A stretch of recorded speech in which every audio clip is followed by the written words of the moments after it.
नमस्कार। The legal Indian के इस एपिसोड में आपका फिर से स्वागत है। दोस्तों, आज मैं आपके सामने एक ऐसा लीगल न्यूज बताने वाला हूं जो आपको एक बार सोचने के लिए मजबूर कर देगा। हम जानते हैं कि पूरा देश अभी एक कोरोना की बहुत ही बेकार महामारी से जूझ रहा है और इस सिचुएशन में यूपी गवर्नमेंट के द्वारा एक ऐसा लीगल एक्शन लिया गया है जो आपको सोचने पे जरूर मजबूर करेगा।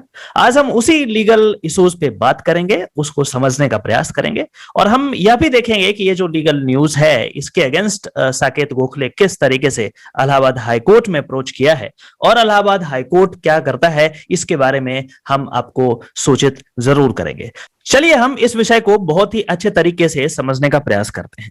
यूपी सरकार ने वैसे लोगों को जो सोशल मीडिया पे ऑक्सीजन की डिमांड कर रहे हैं, लीड दे रहे हैं, जैसे कई बार होता है कि आपके पास यदि ऑक्सीजन की कमी हो गई तो आप क्या करते हैं, फेसबुक पे, इंस्टाग्राम पे, कहीं और दूसरे जगह पे भी डाल देते हैं कि किसी भी व्यक्ति के पास यदि ऑक्सीजन है तो काइंडली मुझे संपर्क करें, जल्दी से जल्दी मुझे चाहिए। कई बार हम वैसे ही डाल देते हैं कि किसी को ब्लड यदि चाहिए, प्लाज्मा चाहिए, तो उस सिचुएशन में वहां पे नंबर दे देते हैं और उसके बाद जो भी नीडी व्यक्ति है उसको मदद किया जा सकता है। तो इस तरीके का यहाँ पे सोशल मीडिया पे चल रहा था। लेकिन यूपी गवर्नमेंट ने कहा कि सोशल मीडिया पे यदि आप ऑक्सीजन का डिमांड करेंगे तो ये एक क्रिमिनल ऑफेंस होगा और आपके ऊपर एनएसए लगा दिया जाएगा।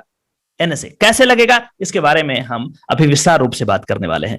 चलिए हम इसके इश्यूज को समझने का प्रयास करते हैं। कहता है कि UP government is taking coercive action against such persons who appeal for oxygen supply and other medical assistance on social media। Social media पे यदि कोई ऑक्सीजन मांग रहा है, कोई मेडिसिन के बारे में लीड वहां पे दे रहा है, तो उस सिचुएशन में यहाँ पे यूपी गवर्नमेंट उसके अगेंस्ट कार्रवाई कर रहा है। और यही कारण है कि साकेत गोखले को इसी चीज को चैलेंज करने के लिए हाईकोर्ट का दरवाजा खटखटाना पड़ा। अब इससे पहले कि आगे बढ़े, एक छोटा सा स्टोरी आपके साथ शेयर करने वाले हैं जो अभी कुछ दिन पहले का है।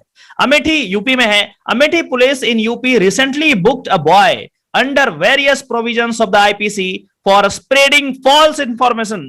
The accused had issued an appeal on Twitter for leads for oxygen availability to save the life of his grandfather who was critical।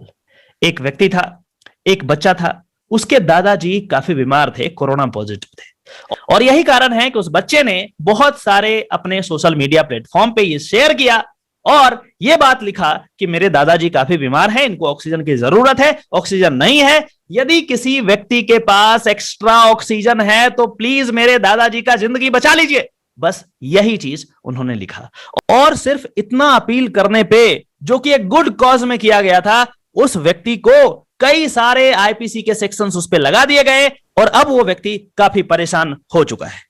चलिए हम देखते हैं कि आखिर इसमें क्या प्लीडिंग ली गई है, आखिर साकेत गोखले क्यों गए हैं इलाहाबाद हाईकोर्ट, उनका क्या कहना है, उसके बारे में हम यहां पे जानने का प्रयास करते हैं। कहता है कि he also seeks protection of independent volunteers who are helping COVID-19 patient and their families by collecting information on oxygen and medicine availability on social media platform including Facebook, Twitter, Instagram, WhatsApp etc। इसमें दो pleading इन्होंने लगाई है। पहला तो यह कहा है कि इस तरीके का कोर्सिव एक्शन किसी के अगेंस्ट नहीं लेना चाहिए, यूपी गवर्नमेंट को मना किया जाए कि ऐसा डिसीजन वो नहीं ले, लोगों को परेशान नहीं करे। इसके साथ साथ इनका दूसरा प्ली यह भी है कि बहुत सारे एनजीओज हैं, बहुत सारे सोशल वर्कर हैं जो एक दूसरे का इस विपरीत परिस्थिति में मदद कर रहे हैं। उस सिचुएशन में कैसे मदद करेंगे? सोशल मीडिया का सहारा लेकर के ही मदद करेंगे। यदि किसी अस्पताल में, यदि कहीं पे कोई बेड खाली हो गया है, कैसे इंफॉर्मेशन देंगे, मासेस तक कैसे पहुंचेगा? यदि किसी व्यक्ति के पास एक्स्ट्रा ऑक्सीजन है, किसी को जरूरत है, यदि वो सोशल मीडिया पे शेयर कर दिया जिससे यदि एक भी व्यक्ति की जान बच गई, तो इसमें क्या बुराई, इसमें प्रॉब्लम क्या है? आखिर सिर्फ इतना करने पे उस पे एनएसए लगाना, उस पे डिफरेंट प्रोविजंस आईपीसी लगाना, ये मेरे हिसाब से बिल्कुल भी मुनासिब नहीं है। ये बिल्कुल एग्रेसिव गवर्नमेंट का एक एग्जांपल है। मैंने आपको कई बार बताया है कि अब हम एक वेलफेयर स्टेट, पुलिस स्टेट नहीं है। वेलफेयर स्टेट का काम होता है अपने सिटीजन को वो हर चीज मुहैया कराना जिसके वो हकदार हैं। पुलिस स्टेट हम नहीं है। कई बार मैंने आपको कहा है कि हम पुलिस स्टेट नहीं है, लेकिन इस तरीके का जो ऑर्डर है, इस तरीके का जो डिसीजन है, वो हमें उसी ओर ले जाती है कि हम एक पुलिस स्टेट हैं। प्लीडिंग में इन्होंने ये भी कहा है कि filing criminal cases against the families of critical patients, issuing SOS calls for oxygen on social media is a gross misuse of the powers of the state and is illegal coercive action that is being taken to maintain the image of the government. इन्होंने बिल्कुल बड़े clear शब्दों में कहा है कि ये जो है, ये जो काम है जिसके कारण एक व्यक्ति को सोशल मीडिया प्लेटफॉर्म को यूज नहीं करने दिया जा रहा है ऑक्सीजन के लिए, मेडिसिन के लिए या फिर किसी और दूसरे पर्पस के लिए, और उस पे आप बहुत ही सीवियर चार्जेस लगा रहे हैं, ये बिल्कुल ग्रेव ग्रॉस मिसयूज है लॉ का, प्रोसीजर का।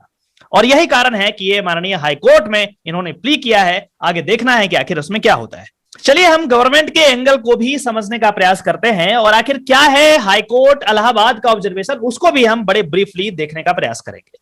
यूपी गवर्नमेंट ने बिल्कुल क्लियर कहा है कि हमारे पास ऑक्सीजन की कोई कमी नहीं है। गवर्नमेंट का ऐसा कहना है कि हमारे पास कोई कमी नहीं है, लेकिन जो हालात है यूपी में वो बिल्कुल अलग हाल बयां करती है। यूपी के माननीय सीएम योगी आदित्यनाथ साहब ने ये कहा है, देखिए यहां पे लिखा है, CM asserted at a virtual press meet that there is no shortage of oxygen, कोई ऑक्सीजन की कमी नहीं है। इन्होंने ऐसा कहा, in any hospital in the state and action under national security act may be taken against people spreading it on the social media।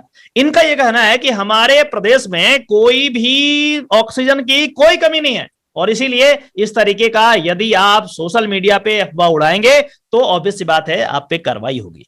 लेकिन problem यह है कि ये तो इन्होंने वर्चुअल प्रेस मीट में कहा है, लेकिन जो ग्राउंड रियलिटीज है वो कुछ और हाल बयां करती। कुछ ही दिन पहले माननीय हाईकोर्ट में जो केसेस हुए थे, माननीय हाईकोर्ट के द्वारा जो ऑर्डर पास किए गए थे, उसमें माननीय हाईकोर्ट का ये ऑब्जर्वेशन था। देखिए ऑब्जर्वेशन क्या कहता है। कहता है कि if even after 7 decades of our attaining freedom with so many heavy industries set up, we are not able to provide oxygen to our citizens. It is a matter of shame. Allahabad high court कुछ दिन पहले ही माननीय Allahabad high court ने कहा है कि oxygen का यहाँ पे कमी है, ऑक्सीजन नहीं मिल पा रहा है और ऑक्सीजन के अभाव में जिंदगियां तबाह हो जा रही हैं, लोग मर रहे हैं, और इन्होंने एडमिट करा है। अब एक आम व्यक्ति के पास क्या रास्ता है? आम व्यक्ति क्या गवर्नमेंट पे विश्वास करे या कोर्ट पे विश्वास करे? कोर्ट ये कह रहा है कि ऑक्सीजन नहीं है और ऑक्सीजन नहीं होने के कारण कई सारी जिंदगी जो है तबाह हो चुकी है। माननीय योगी साहब कह रहे हैं, सीएम साहब कह रहे हैं कि हमारे प्रदेश में O2 की कोई कमी नहीं है। अब किस पे बिलीव करें? मैं एज ए लीगल इंडियन, मैं तो कोर्ट पे बिलीव करने जा रहा हूं। आप किस पे बिलीव करेंगे? कमेंट में हमें जरूर बताइए। दोस्तों, हमारा मकसद है लोगों को लीगली लिटरेट करना और इसी कारण से हम आपके लिए लॉ की जानकारी लगातार लाते रहते हैं। आपसे गुजारिश है कि आप इस चैनल को जरूर सब्सक्राइब करें ताकि जो भी हमारा आगे आने वाला वीडियो है जो लॉ से रिलेटेड होगा आपके डोर स्टेप तक पहुंचता रहेगा। और इसी तरीके से आप इस चैनल से जुड़े रहें। कोई भी परेशानी आए आप नीचे कमेंट करके अपना क्वेश्चन को पूछ सकते हैं। कोशिश रहेगी कि आपके उन तमाम क्वेश्चंस को समय पे एड्रेस कर लिया जाए। चलिए फिर से मिलते हैं किसी दूसरे टॉपिक में। तब तक के लिए अपना ध्यान रखिए। बाय बाय, टेक केयर, जय हिंद।